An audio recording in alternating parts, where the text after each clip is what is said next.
मंगलम भगवान वीरो मंगलम गौतमो गणी मंगलम कुंद कुंदार्यो जैन धर्मोस्तु मंगलम जैन धर्मोस्तु मंगलम। வாருங்கள் காணொளிக்குள் செல்வோம்। का समुदाय क्ष और मा। क्ष अर्थात क्षय होना, आत्मा के जो धर्म है, आत्मा के जो अनंत गुण हैं, उनके क्षय के कारणभूत जो कर्म है, कषाय है, उनके अधीन नहीं होना।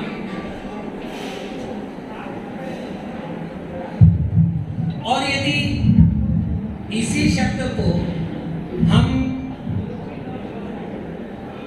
सामाजिक अर्थ में प्रयोग करते हैं तो सामाजिक समरसता, एकता, इसका क्षय नहीं होने देना, इसका नाम क्षमा है। परिस्थितियां विपरीत आ सकती है, लेकिन मनस्थिति को डावाडोल नहीं होने देने का नाम क्षमा है। क्षमा मनसा भी होती है, वचसा भी होती है और कर्मणा भी होती है। हम कई छोटी छोटी भूल कर बैठते हैं। जैसे हम साधु बैठे, अब देखना छोटी सी भूल, हम 4 संप्रदाय के साधु बैठे, तो भैया फिर बैठे ही क्यों जब आप 4 संप्रदाय वाले थे? आप एकता के लिए आए हैं तो आपको यहाँ जैन ही वेश क्यों नहीं दिखा? नहीं हो पा रहे। हम लोगों की अभी तक वो धारा नहीं बन पाई कि हम बाहर, देखिए मेरे घर में 4 कमरे हैं। एक कमरे में मेरे पापा रहते, एक कमरे में मेरे भैया रहते, एक कमरे में मैं रहता हूँ, एक कमरे में किचन वगैरह है। घर का द्वार है ना? तो अंदर बैठ करके उपासना पद्धति, आचरण व्यवस्था में हमारे अंदर अंतर है। वो तो 2 सगे भाइयों में भी होता है। कोई तुरई की सब्जी खाता है, कोई भिंडी की सब्जी खाता है, किसी को खादी पसंद है तो किसी को टेरीकॉट पसंद है। ठीक है, इनको सफेद कपड़े पसंद है, मुझे कपड़े पसंद है। लेकिन 2 भाई मिलने बाद हम कभी नहीं कहते कि 2 अलग घर के लोग मिले, फिर जब 2 साधु मिलते तो ये क्यों बात आती है दिगंबर और श्वेतांबर मिले? कहीं अलग मान रहे हैं क्या? ये अलगाव हमारे सामाजिक समरसता को नष्ट कर रहे हैं। अभी परसों सुबह मेरे पास एक भाई है, महाराज में मुझे पच्चखा दीजिए, मैंने उपवास किया, मैंने कहा आशीर्वाद दिया, कहा एक सर करो आज का उपवास दे लो। बोले मैं क्या श्वेतांबर हूँ ना, तो मैं उस मंदिर में जाता हूँ तो आपके पास आने की फुर्सत नहीं होती।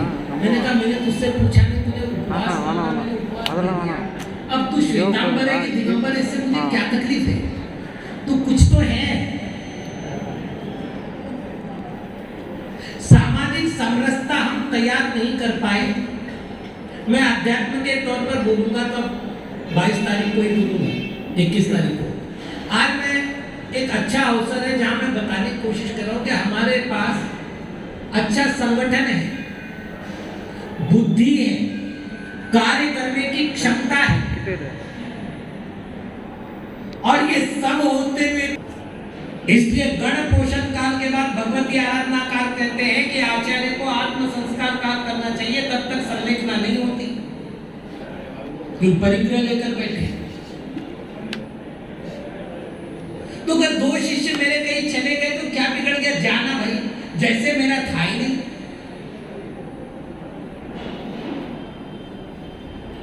और गया कहाँ है? मान ले मेरे पास से इनके पास गए तो वहां जाकर क्या सीखने वाला है?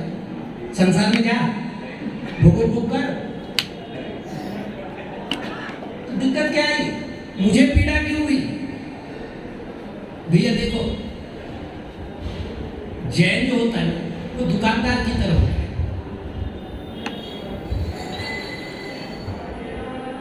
और जो सांप्रदायिक लोग होते हैं ना, वो सेल्समैन की तरह होते हैं। सेल्समैन चाहता है कि मेरे काउंटर का माल बिके। मेरी बात आप समझ के, मैंने बहुत गंभीर बात कही। मेरे काउंटर का माल बिके ताकि मेरा परसेंटेज बढ़ जाए।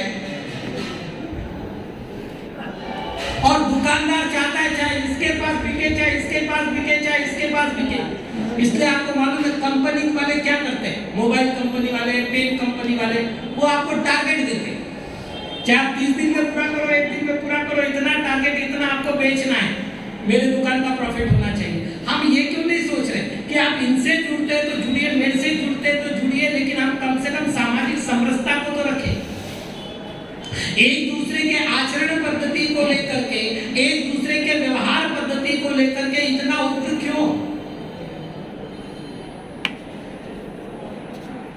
जब मोक्ष जाने के लिए जाति, लिंग आदि के संपूर्ण विकल्प छोड़ना है, सारे कर्म छोड़ने, तो कर्म के उत्पन्न करने वाले भावों को लेकर के समाज में हमारा इतना पक्षपात क्यों? हर साल क्षमा वाली मना रहे हैं, लेकिन इस क्यों का जवाब संभवतया हम लोगों ने आज तक नहीं खोजा। और यही कारण है, कहावत है कि तराजू कांटे में मेंढक और बलिया दोनों को तोड़ना बड़ा कठिन है। मैं हमेशा कोई गंभीर बात करनी होती है तो उसको किसी मजाक में बोलता हूँ। लोग उल्टा करते हैं, गंभीर बात को गंभीर मुद्रा में बोलते हैं, मैं मजाक में बोलता हूँ। मैंने अभी परसों ही कहा कि इमाम बुखारी जी जोर से चिल्लाए, इस्लाम खतरे में है। एक तरफ से दौड़ता आया सिया, एक तरफ से दौड़ता आया सुन्नी, एक तरफ से दौड़ता आया शेख, एक तरफ से दौड़ता आया पठान, एक तरफ से दौड़ता आया बोरा। बताओ किससे खतरा है? मेरे दिमाग में फितूर उठा कि मैं भी तो, जैसे वो मुसलमान समाज का आचार्य है, मैं भी तो जैन समाज का आचार्य, मैं चिल्ला कर देखूं। मैं चिल्लाया जैन खतरे में है। मुझे लगा कोई तो आएगा, सब अपने अपने कमरे में बंद थे और पूछ रहे थे कि बताइए दिगंबर खतरे में कि श्वेतांबर खतरे में?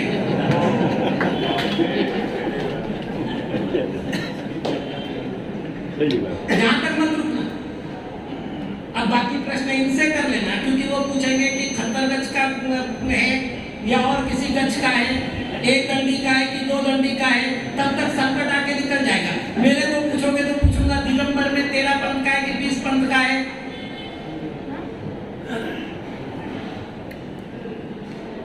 महावीर के समव शरण में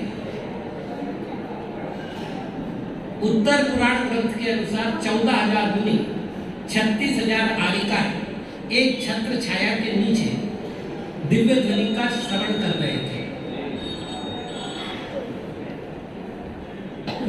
और सच कहूं, मुझे 36 आदमी रोज नहीं मिलते, मतलब 36 जैन रोज नहीं मिलते। बड़ी समस्या है, क्योंकि जिसको मैं, मतलब बड़ी गंभीर बात है। एक पत्रकार ने मुझसे पूछा कि भारतीयों की जनसंख्या कितनी है? मैंने कहा 0। बोले क्या कह रहे हो? हम तो सुन रहे हैं कि चीन के बाद सेकंड नंबर भारत का है। मैंने कहा आपको मालूम है चीन में सारे चीनी हैं, भारत में हिंदू है, मुसलमान है, सिख है, ईसाई है, जैन है, बौद्ध है, भारतीय नहीं। जैनों में यही स्थिति है, श्वेतांबर है, दिगंबर, स्थानकवासी, मंदिर मार्गी है, जैन कोई दिखता ही नहीं। और यही कारण है जैनों की जनसंख्या, जैनों की स्वायत्तता, जैनों की स्वतंत्रता दिन ब दिन कम होती जा रही है। मैंने यहां आने से 60 किलोमीटर दूर पहले महासंघ की बात सुनी जब मुझे नरियल चढ़ाने आए, और तब मन में ऐसा लगा था कि मैं जैनों के बीच में जा रहा हूं। अभी तक तक लगा नहीं है आने के बाद, लेकिन बता रहा हूं कि लगा था। बड़ी अच्छी परिकल्पना थी। भाई हमने क्या किया, 4 भाई हो गए, 4 भाइयों ने अपना अपना परिवार बना लिया, अपना अपना व्यापार बना लिया। तो हमने ये कहा कि भाई सारा अपने अपने हिसाब से अपने अपने घर की व्यवस्था देख लो। तुम्हें बच्चे को कॉन्वेंट में पढ़ाना है, शारदा मंदिर में पढ़ाना है, तुम तुम्हारा सोच लो। लेकिन जब भी परिवार की बात आए तो अपन चारों भाई एक साथ हो जाएंगे, कर रहे ना परिवार। तो फिर भाई तुम्हारी पूजा पद्धति को लेकर के, तुम्हारे आचरण व्यवस्था को लेकर के आपने परमिशन समाप्त करके हमने प्रारंभ किया। अपनी अपनी व्यवस्था है, तो मेरे घर की अपनी व्यवस्था है। लेकिन जब परिवार की बात आए, क्या हम एक हैं? सरकारी तौर पर एक बार मुझे जरूर खुशी मिली थी, दुख के साथ, जब एक आदमी के पागलपन से कोर्ट ने फैसला दिया कि संलेखना आत्महत्या है, राजस्थान कोर्ट ने। और तब पूरा भारत का जैन समाज एक तरफा खड़ा हुआ था, उसमें कोई दिगंबर नहीं था, कोई श्वेतांबर नहीं था, कोई स्थानकवासी नहीं था, कोई मंदिर मार्गी नहीं था, सब जैन थे।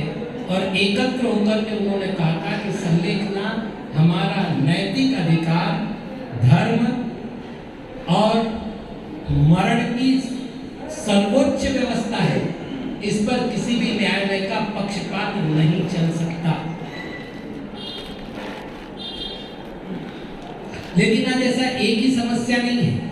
महावीर जयंती आती है और ठीक कॉन्वेंट में उस दिन पेपर्स रखे जाते हैं, और पेपर देने के लिए हमारे बच्चों को कॉन्वेंट में जाना पड़ता है।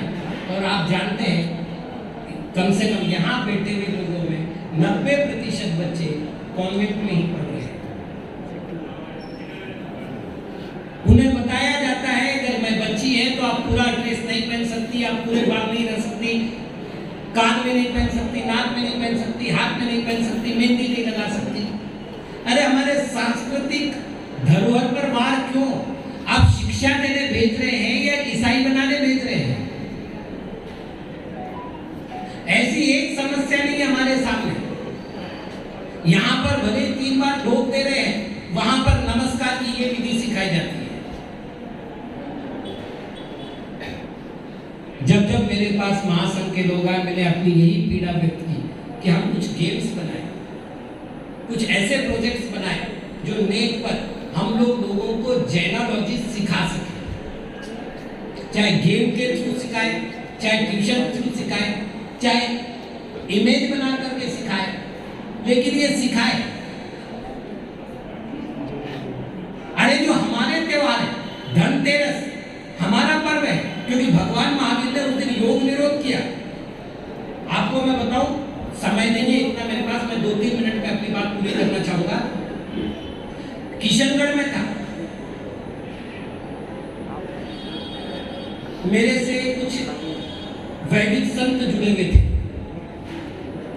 और हमारे कमरों पर कब कौन साधु आएगा इसका कोई भरोसा नहीं था। दिवाली आपसे मिलना चाहते हैं और अपना समझ के सब आए। हमने उनसे कहा कि भाई मेरा ये कहना है कि दिवाली पर्व केवल जैन पर्व है, आप क्या मानते हैं? बोले स्वामी जी आपके ज्ञान को हम प्रणाम करते हैं, लेकिन ये आपका आग्रह है, ये वैदिक पर्व है। मैंने कहा कैसे? तो बोले उस दिन राम का प्रवेश हुआ था। मैं बहुत अनोखी बात आपको बताने जा रहा हूं। मैंने उनसे कहा कि तुलसी रामायण के अनुसार, गोस्वामी तुलसीदास, तुलसी रामायण के अनुसार राम ने दशहरे के दिन रावण का वध किया, और उसके बाद 6 महीने तक वो लंका में रहे। उसके बाद अयोध्या आए।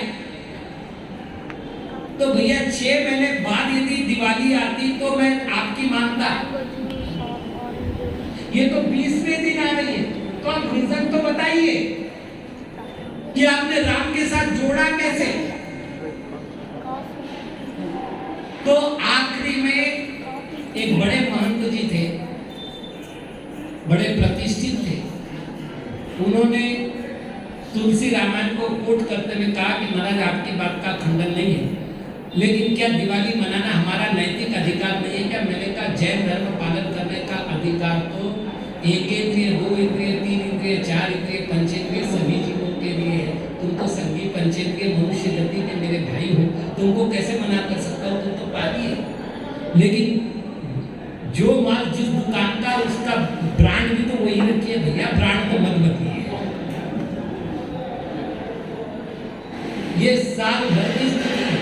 अभी मैंने नवरात्रा पर बोला था, एकादशी के दिन आषाढ़ शुक्ला एकादशी के दिन देवशायनी थी, कार्तिक शुदी एकादशी के दिन देव उत्थापनी होगी। तो जब देव सारे सोए हुए हैं तो नवरात्रा हिंदुओं की कैसे हुई? मानने का इनकार नहीं कर रहा हूं, हमारी प्रॉपर्टी हमें पता नहीं है और सबसे बड़ी बलिया जाति हमारी है। हम सारा व्यापार का ध्यान रखते हैं, लेकिन अपनी धरोहर, अपनी संस्कृति, सारे मूल्य हमें पता नहीं है। मैं आपको ये बताना है, मैं आध्यात्मिक बातें 21 तारीख को ही करूंगा क्योंकि रोज ही चर्चा होती है। आज मुझे जो बातें बतानी थी, आज आपके पास मौका है। मैं ये चाहूंगा सब साधु बैठे, इनके पास विचार है लेकिन ये अकल नहीं, क्योंकि इनके आरंभ क्या है, ये कुछ करते नहीं। करना तो आपको पड़ेगा। चाणक्य ने युद्ध नहीं लड़ा, आप समझ गए ना मैं क्या बोलना चाहता हूँ? ये सब चाणक्य है। चाणक्य ने युद्ध नहीं लड़ा, लेकिन चंद्रगुप्त को सम्राट बना करके दिखा दिया। यदि जैन समाज को अपनी धरोहर, हमें किसी पर राज्य नहीं करना है, किसी पर शासन नहीं करना है, अपनी रक्षा तो करनी है। वो रक्षा करने के लिए हमें अपना बोध हो, इसके लिए हमें एकता के सूत्र में बंधकर आज वास्तविक क्षमापना का, सामरस्य का पाठ सीखना चाहिए। आज मैंने आपसे बहुत कुछ कहा, समय मिलने पर आगे भी कहता रहूंगा, ये कोई अंतिम मंच नहीं है। हाँ, अभी महाराज ने एक प्रश्न उठाया था, जिसकी तलाक चल रही है, जिसकी कोर्ट में केस चल रही है, वो क्षमापना कैसे करे? भैया तेरी मेरी नहीं बनती, ये तो हमारे सब लोग आपके और आपके शिष्य की नहीं बनी। उसने आज होगा बाहर निकल गया, अलग से धर्म प्रभाव न कर रहा है, हम उसकी निंदा नहीं करते, उसके विरोध में बोलते नहीं, उसके विरोध में हम कोई एक्शन नहीं लेते। भैया जी तू जहाँ रहे सुखी रहे। ये तो आपके घर में भी होता, आपका बेटा लड़ झगड़ करके अलग हो गया, बोले मैं और मेरी, मतलब हम तो हमारे दो। वैसे मेरे यहाँ हम तो हमारे दो का अर्थ है मैं, मेरी पत्नी, ये हम दो, हमारे दो, हमारे पालक और हमारे बालक, हमारे दो हो गए। तो मेरे यहाँ का हम दो हमारे दो की परिभाषा अलग है, लेकिन वो हम दो हमारे दो का अर्थ आपके हिसाब से आप समझ लेना क्या होता है। अलग होते हैं तो आप क्या कहते हैं? भैया तू जहाँ रहता है वहाँ सुखी रहे। अगर ये भावना भी मन में आती है तो कोर्ट केस चलते हुए तो क्षमापना हो गई। व्यक्ति में सबको भूले स्वयं मध्यम में केवली, यही तो भाषा क्षमापना की भाषा है। तो मन में पवित्रता हो, वचनों में आदर हो और काया में नम्रता हो, ये जब भावना मन में आती है, यही परिषद पर्व का क्षमापना दिन है। आप सबके मन में ज्ञान ज्योति प्रकट हो, मैं यही शुभकामना करता हूँ। ओम नमः। परम पूज्य आचार्य श्री सुवीर सागर जी महाराज साहब ने बहुत ही सुंदर, मार्मिक, तात्विक और कई सारे प्रश्न हम सब के बीच रखे। आइएगा।